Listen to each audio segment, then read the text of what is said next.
I don't think many people realize the level of responsibility that you have when you're in this position. You're in charge of paying other people's mortgages, and like any decisions that you make really need to be well considered.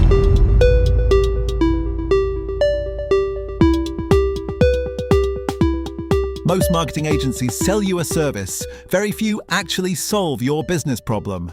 Today we're joined by Chelsea Spencer, a chartered marketer and the founder of Big Reputation.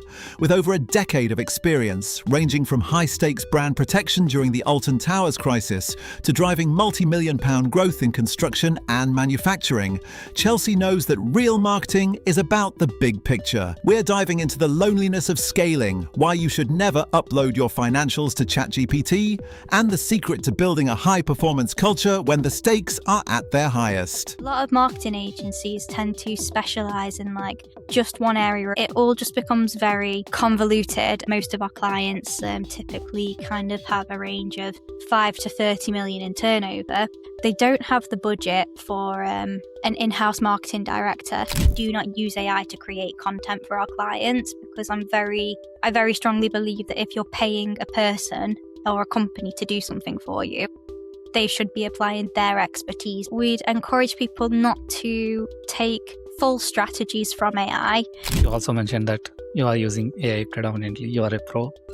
And you also mentioned something like how to use it and how to not use it and what you are suggesting for your clients to not to do. Can you please elaborate more on that?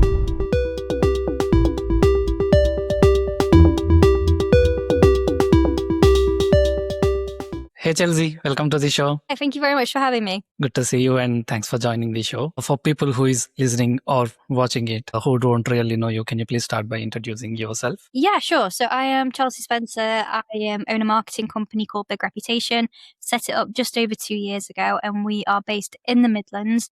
We specialize in helping business-to-business companies, especially in construction, manufacturing, or professional services. Got it. So what is Big Reputation is all about and who you are really serving right now? So you told about the construction businesses. Can you please elaborate more on that? Yeah, sure. So in terms of Big Reputation, I had the idea for this marketing agency because I'm a chartered marketer, and when I was like doing my CIM qualifications and looking at marketing, I look at marketing very kind of like big picture and holistically, whereas a lot of marketing agencies tend to specialize in like just one area of marketing. And in past agencies that I've worked in, you might end up working with a company that has maybe like 3 or 4 different agencies that they're having to manage. And a lot of the time, the agencies don't always collaborate in the best way. So you might be like an SEO agency and working alongside a design agency, and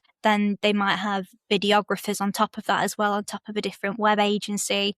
And it all just becomes very convoluted, and having like a marketing manager in a company that's trying to manage so many different agencies with conflicting information that they're giving to you just isn't great.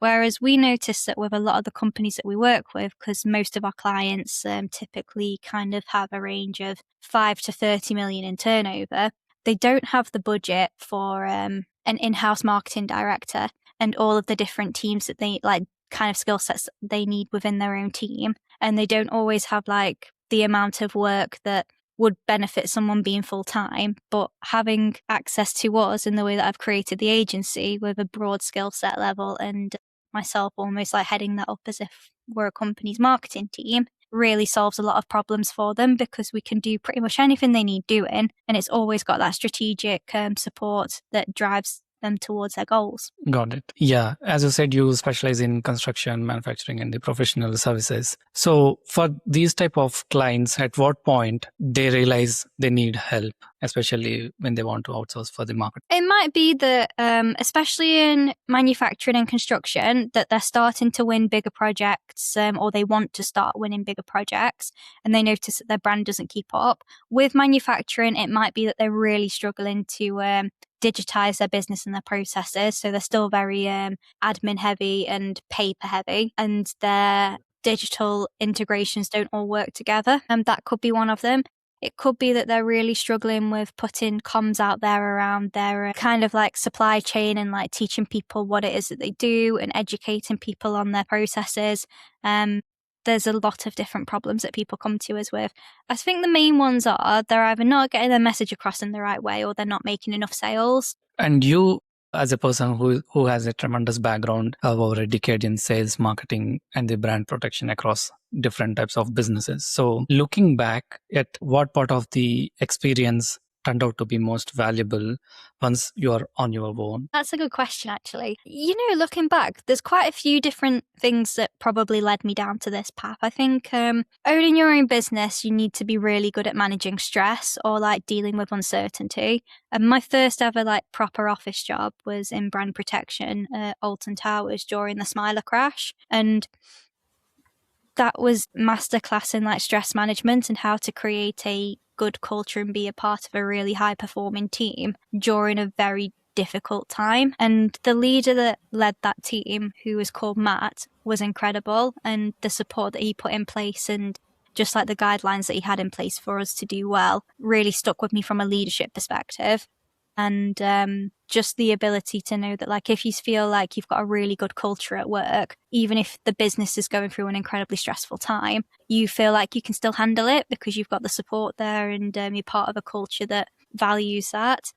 And then secondly, I would say when I graduated from university, I worked in a sales job for a multinational company with very high targets and very strict KPIs that we needed to hit. And that was eye-opening as well because they had their very own method of doing things and we went through like sales training. We had all of that done to us, but like I kind of strayed from their method and got pretty decent results. And sometimes it just goes to show that like the training was great and everything, but being able to trust your own intuition and do what you think is right is sometimes the best way. And whenever I kind of like come up against stressful times or have really high targets that I need to hit, in any of my jobs, I've always kind of gone with my gut instead of like trusted their processes, and it's never really done me wrong. And in continuation to that, when it comes to the business, what changed you personally when business moved from the startup state to now all with these responsibilities? I think when you're a startup, and I didn't really spend too long in the phase where it was just me in the business.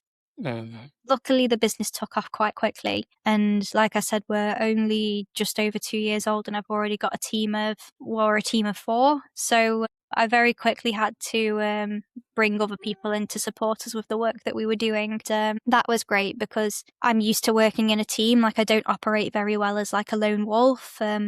I was managing people from the age of 19. So I'm used to kind of like having those leadership and management responsibilities within any roles that I have. And ultimately like having those resources in human form that enable me to achieve like the goals that we need to achieve for us and our clients. What I think no one probably explains to you or you can't really understand actually, even if it was explained to you, is the feeling of you're in charge of paying other people's mortgages, and like any decisions that you make really need to be well considered because it's not you now that you just need to care about. It's like the team as well, and making sure that any decisions that are made are responsible and well thought through. And the tolerance, it's weird actually, my tolerance for risk has probably dropped because I care now more about creating like a stable place for people who work like within the company. Like we've always got money in the account for payday and got a plan in place to increase that buffer as well, so that obviously as we aren't a startup anymore, we're bringing kind of like those plans in place so that we can manage cash flow and just mitigate that side of risk as much as possible while still being a risk-taking company in the sense that we want to try new things and adopt new approaches and continuously innovate, but not recklessly. Got it. Yeah, the power comes from a lot of responsibilities. It is. Yeah, it is. I don't think many people realize the level of responsibility that you have when you're in this position. And I think a lot of people get maybe seduced by the idea of the title or like the idea of the freedom that you get with running your own business. And yes, I have the freedom to go to the gym at 10 a.m. on like a Monday morning, but I don't have the freedom to actually make as many decisions as I want. And I don't have the freedom yet to be able to go on holiday for more than a week because the business wouldn't be able to cope with me being away for longer than that. Yeah, I totally get it. Yeah. And of course, the running a business is not at all easy. there are obviously so many challenges. But during our pre-chat, you mentioned something about the challenges, the current challenges in the business. It is something like there is a lot of support when you are starting out, but when you want to scale the business or when you want to take it from one level to the another level, so you need to figure out something, and it is really a bit challenging to take the business and to scale the business. So can you please dive deep into these challenges and what makes a business really hard when it comes to scaling or when it comes to take that business to the next level? Yeah, I think I can only speak locally around like the support that we get from like our councils and like chambers and like I guess like business institutes, but like a lot of the networking locally is for startups, or it's not realistic in the sense of like I am a managing director, so I own a business, but I'm also delivering a lot of our client work at the moment. Yes, I have a team, but like I still pretty much am at the front with my sleeves rolled up delivering on that. And being able to take time out of your day to go to events that maybe like may or may not have your like ideal client in them, there's just an overwhelming amount of like choice to go to, but they're not very well suited to help you qualify where you should spend your time in that arena. I also think as well, like workshops and stuff, there's a lot of workshops geared towards startups and helping you to start up. But then as soon as you, and a lot of those actually are free, which is incredible because obviously you're a startup and you're bootstrapped. But for us who I would say like we're still technically a startup, but I don't need to go to workshops now on like how to like manage cash flow and my finances because I have an accountant that helps me to do that. But the level of support that we get and almost like the knowledge that's shared with us is all geared towards startups or like a very niche or specific thing that someone might need help with. There's a real gap in the market, I think, for like networking groups and I think just education and information to help startups scale. So a lot of startups are very scrappy. They don't have like strict processes in place, and a lot of the information lives in the founder's head or within the immediate team. There's quite a big cost, I think, to setting the systems up to scale appropriately sometimes. And it's almost like you have to go slow and scale and like set the foundations before you really then start to scale. But a lot of that scaling cost is then preloaded to the time that you're putting the cost in and like buying the tech and setting up the systems and like maybe bringing in staff slightly ahead of the curve so that you can then scale quickly faster. And I think at the moment in the UK, the economic climate isn't great for lending businesses money to help them scale. I also think as well that the support, like locally, there's a one of the universities actually, this is a good example. They have like a leadership and management program, but you have to have 5 members of staff to go on it. And it's kind of like, well, what happens if like you're only managing 2 or 3 members of staff? Like there's just a gap there that isn't being fulfilled, I don't think, at the moment. And I think this is probably a really lonely time where you're doing a lot of the work in your business, you're managing a small team of people, you've got quite big responsibilities that are somewhat new to you, and you don't have the wherewithal to go. Whereas like some of our clients who are bigger, they get invited to different types of networking events because they're a big company that can go to them. They have specific forums like a manufacturing forum or a HR forum.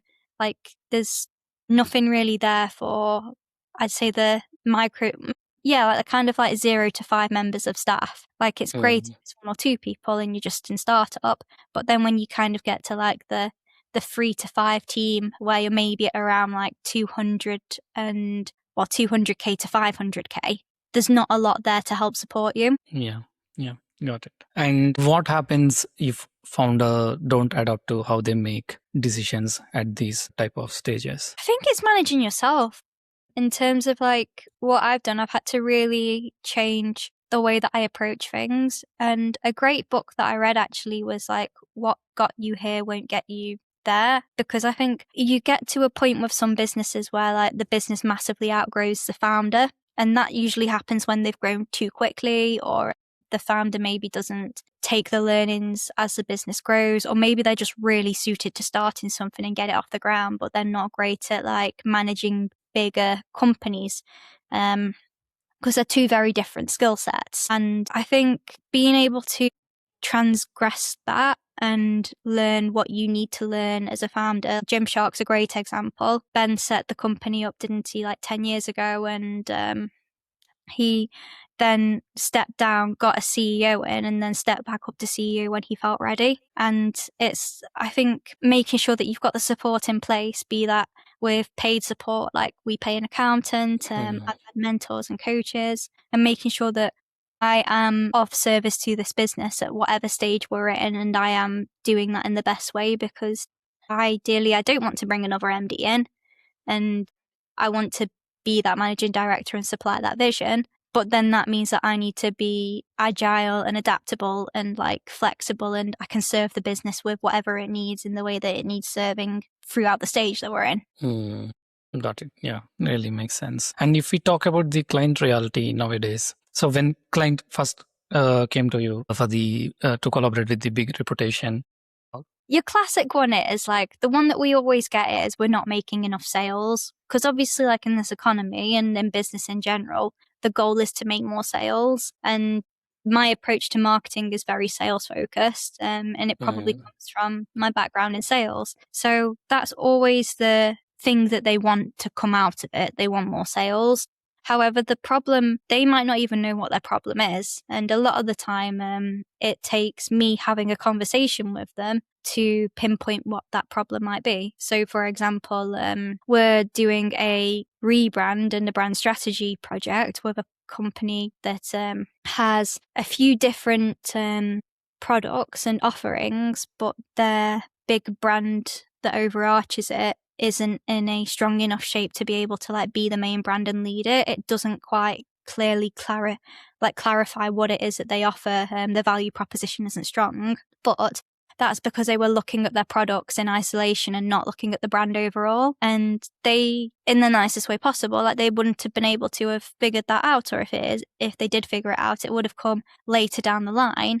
But because of the training that we've had, we were able to just ask a few different questions and then very quickly surmise that actually the issue is you can explain your products really well in isolation, but you can't tell us about your business. Yeah, got it. And yeah, if we talk about AI now, so in our pre-chat, you also mentioned that you are using AI predominantly, you are a pro. So, and you also mentioned something like how to use it and how to not use it, and what you are suggesting for your clients to not to do. Can you please elaborate more on that? And what does that thing you really recommend your clients to not to do with AI right now? Okay, so I'll caveat this with, we use AI, mainly ChatGPT, for quite a lot of our like back-end admin work or helping us to create templates of things if we do it more than twice within the business. What I am pretty strict on is we do not use AI to create content for our clients, because I very strongly believe that if you're paying a person or a company to do something for you, they should be applying their expertise in doing it. So we use ChatGPT, for example, to help to package reports, or like help us with reporting, or help us with anything that needs templating internally. Also sometimes as well to help us with meeting notes and agendas and, all the stuff that usually takes a lot of time, but it takes seconds with AI. So that's predominantly how we use it. Coming on to your second point around like how we advise clients to use it, we say to clients that you shouldn't put anything into AI that you wouldn't be happy to go on your website and be public knowledge. We've heard some absolute horror stories of people uploading their financial information into it, like full-on company accounts that are like private, wouldn't even go onto company's house, and asking them to like set goals for them or like analyze things. And it's just very dangerous in my opinion, because it's like open sourced artificial intelligence. Like if we're getting something for free or at a very low cost, as a marketer, I'm always really dubious, because like the cost is usually the information that you're feeding it. So that's one of the reasons that we say to people, like, just be very careful on what it is that you're actually putting into these engines. And also as well, we'd encourage people not to take full strategies from AI, because artificial intelligence at the moment can only really use what it's been prompted with in the past. So if you're a company that is completely new, or you're trying to create a new niche, or you're really innovative, every single strategy that you will get is something that's already been done, and it might not suit your company or what it is that you're trying to do. So it's great for if you're wanting to research and look at past data and consolidate a lot of information in one go. It's incredible at summarizing stuff like that. But if you're wanting something fully bespoke and fully new and very much designed around you, and something as well that understands nuance, I don't think artificial intelligence is there yet and can take that away from like trained practitioners. And if we talk about the future goals, you told me like you are starting a new office and you are also working on a few things like the recording studio and all. So what is your next move, especially for 2026? Where do you want to see your business? We've just moved into a new office. We came in November and we're getting that sorted this year. We've got space now for, we've got a boardroom now so we can do more strategy days with clients and have more meetings with our clients here. One of the reasons that I chose to move into a much bigger space so early was because our clients, like I said, are in that kind of 5 to 30 million turnover space, and they're all used to having like very nice offices. And one of my beliefs is like you shouldn't have to downgrade your experience to work with us. So having a physical space that is on par with what they're used to is really important for that client experience for me. And we've also got room for a couple of content studios where we'll be able to film podcasts or content and shoot more of our own content in our own offices, because in the past we've had to spend quite a bit of money on like recording studios if we wanted to do anything. I also think as well that the area that we're in, there's not really anything within like a 30, unless you're willing to travel like a 30-minute radius to go to these things. And a lot of the time, the price points of them, especially if they're in a city centre like Manchester or Birmingham, are quite high, whereas we can offer it at probably arguably a higher quality at a lower rate. And then, yeah, I think if we grow the team, I want to grow with stability in mind. Like I don't want to win 10 new clients in the next quarter so that we're incredibly stressed and any of our standards slip. Our goal is to just double our turnover from last year, maybe hire 2 more people so that by the end of the year we're a team of 6, and to just make sure that we keep our current clients happy and that the level of work that we deliver is always at the standard that I want it to be at. I really wish you all the very best for Thank your you. future goals. And yeah, before we wrap up the episode, if you could share one advice for the founders and marketers out there, what it would be? One piece. Oh, wow. I would say for founders, the ability to focus, and with marketing actually as well. We see it all the time where something hasn't worked for 6 weeks and then they write it off completely. And it's because they've not had a focused effort on there around like actually giving it a proper go.